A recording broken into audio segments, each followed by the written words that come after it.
Assalamualaikum warahmatullahi wabarakatuh. Bismillahirrahmanirrahim. Di sini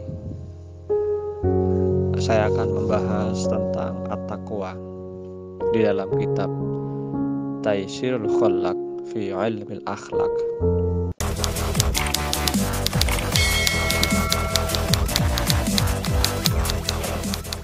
Assalamualaikum warahmatullahi wabarakatuh.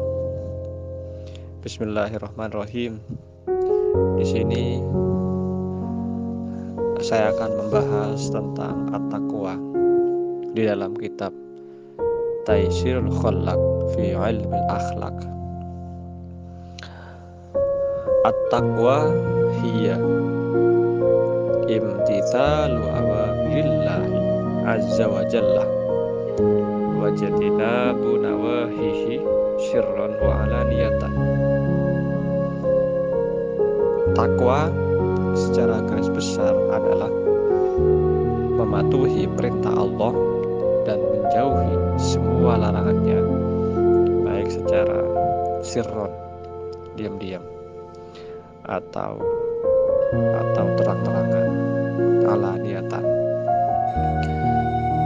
Coba lihat makna imtithal, artinya mematuhi. Mematuhi artinya bentuk ketaatan seorang hamba kepada Allah atas perintahnya. Perintah dalam urusan ibadah mahdoh dan ghairu mahdoh. Ibadah mahdoh seperti kewajiban melaksanakan sholat dalam urusan ibadah sudah menjadi kewajiban secara paten.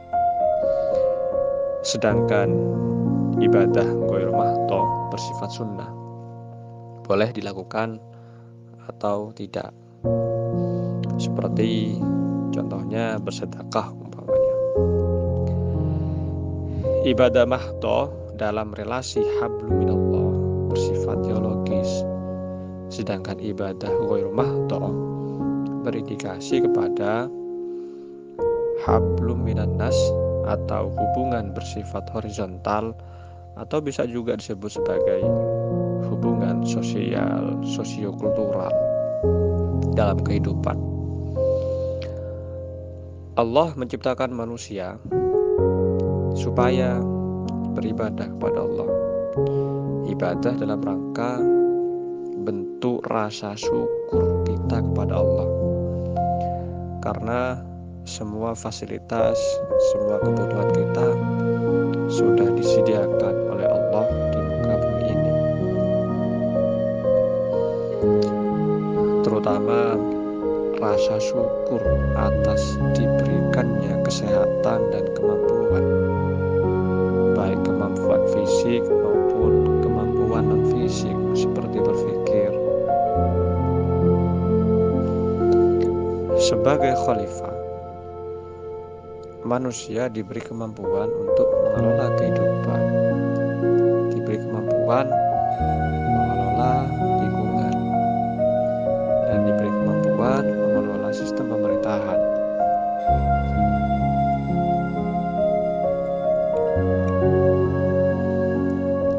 Di dalam Al-Quran dijelaskan bahwa inna khalaqnal jinnah wal insa illa liya'budun.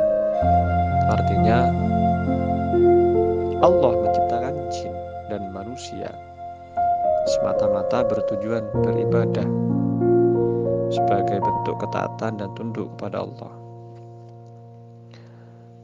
Beribadah dalam lafaz liya'budu di sini konteksnya adalah ibadah sifatnya fardu ain dan ibadah sifatnya fardu kifayah. Ibadah fardu ain contohnya sholat, puasa, dan lain sebagainya. Ibadah versi fardu kifayah adalah seperti sholat mayit contohnya, atau ibadah epistemologi. Apa itu ibadah epistemologi? Begini contohnya, menuntut ilmu berdasarkan bidang yang ditekuni itu fardu kifayah. Jika tidak menuntut ilmu berdasarkan bidang yang ditekuni, maka semuanya akan dosa, kecuali ada yang mewakili sebagian kewajiban tersebut, kewajiban fardu kifayah.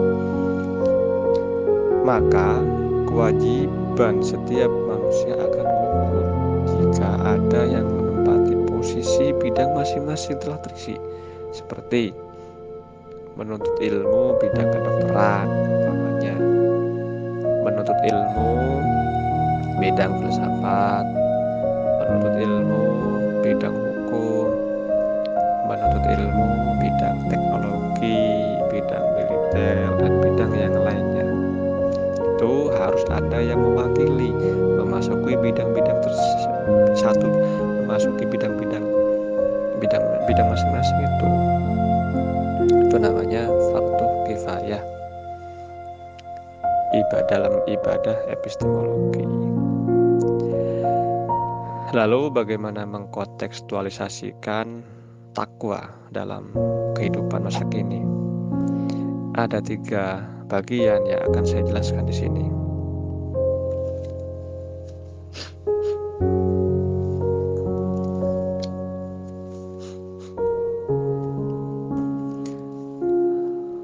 Pertama, untuk mencapai derajat kemuliaan dan derajat waliullah, habibullah, kekasihnya Allah di hadapan Allah adalah mematuhi semua perintah dan menjauhi larangannya untuk menjadi manusia yang sempurna di mata Allah, hingga mencapai nilai derajat takwa yang maksimal.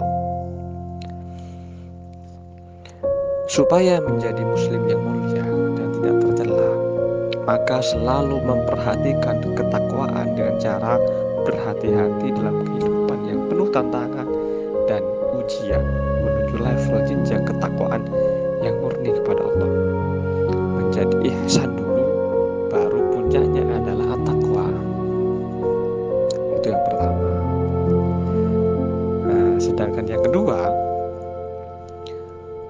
untuk mencapai ketakwaan epistemologi, maka harus memenuhi syarat menyelesaikan proses yang panjang dalam berpendidikan, baik S1, S2 maupun S3. Untuk mencapai ketakwaan tertinggi dalam kehidupan ini adalah menjadi profesor. Maka akan memperoleh takwa sejati dalam versi epistemologis.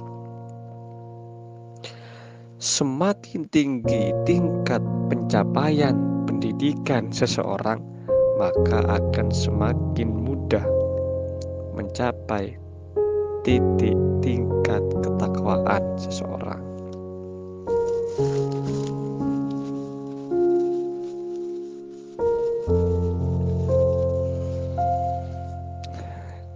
Kemudian yang ketiga, untuk mencapai tingkatan takwa harus melewati tingkatan-tingkatan. Saya membagi tingkatan menjadi 3 bagian. Pertama, tingkatan iman. Kedua, tingkatan ihsan. Yang terakhir, tingkatan takwa. Takwa puncak tertinggi seorang hamba dalam pencapaian. Rumusnya takwa, rumusnya adalah iman, ihsan, takwa. Ada 3, iman, ihsan, takwa.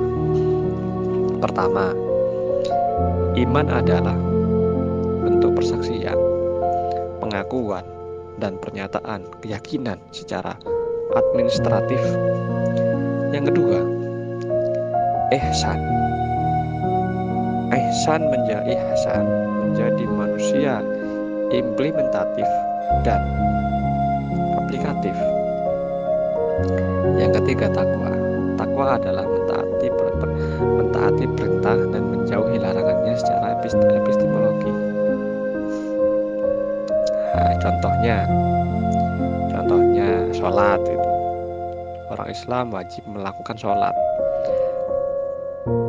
Agar menjadi orang Islam yang sempurna, maka perlu bersyahadat supaya beriman dan menjadi seorang Muslim yang sempurna. Baru kemudian sholat menjadi sebuah kewajiban, yaitu wajib bagi setiap orang Muslim dan tidak wajib bagi non-Muslim.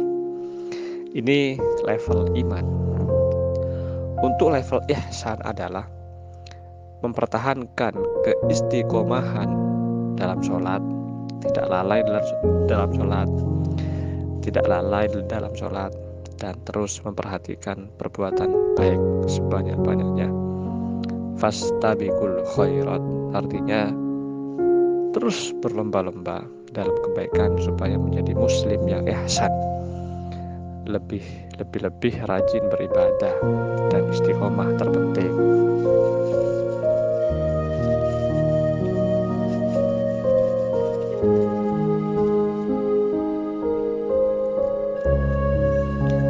Contoh dalam kalangan mahasiswa dan mahasantri.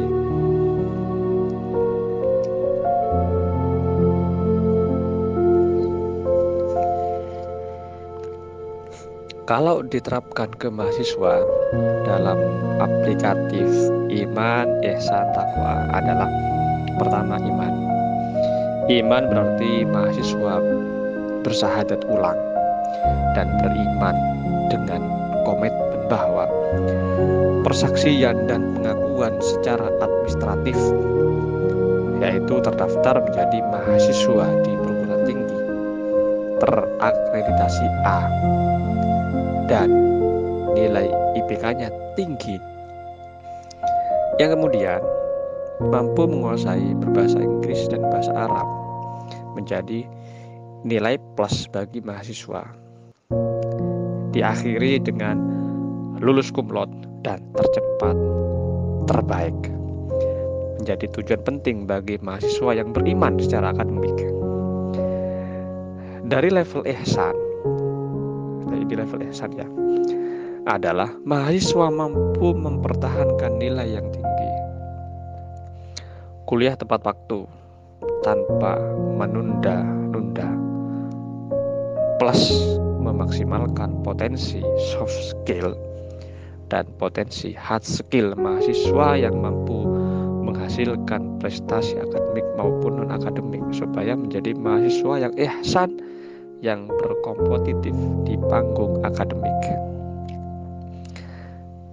Sedangkan level takwa adalah pencapaian demi pencapaian yang diperolehnya melahirkan mahasiswa yang berkualitas.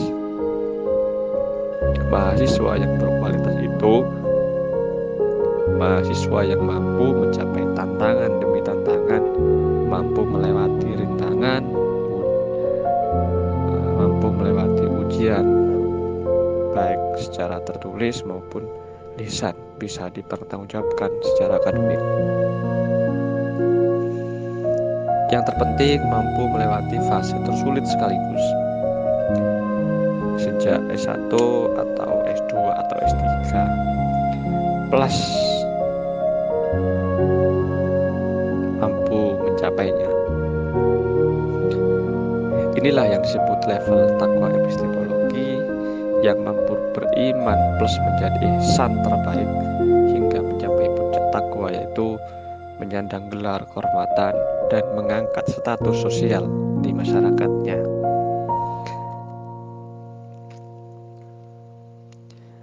Begitu juga mahasantri. Mahasantri harus beriman, menguasai bahasa Arab. Bahasa Arab,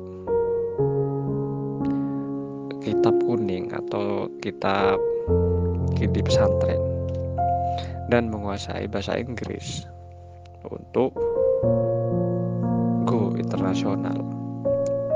Makanya ada namanya santri go internasional. Karena apa? Santri mampu yang menguasai bahasa Arab sekaligus menguasai bahasa Inggris, itu menjadi nilai plus bagi santri. Supaya menjadi ihsan, yaitu santri mampu mengembangkan ilmu tradisionalis berbasis kitab kuning dan ilmu modernis sekaligus dalam adaptasi perkembangan hukum maupun sosial, sehingga mencapai takwa epistemologi yang berwawasan maju, khususnya memberikan kontribusi untuk bangsa dan negara. Demikian dari saya. Assalamualaikum warahmatullahi wabarakatuh.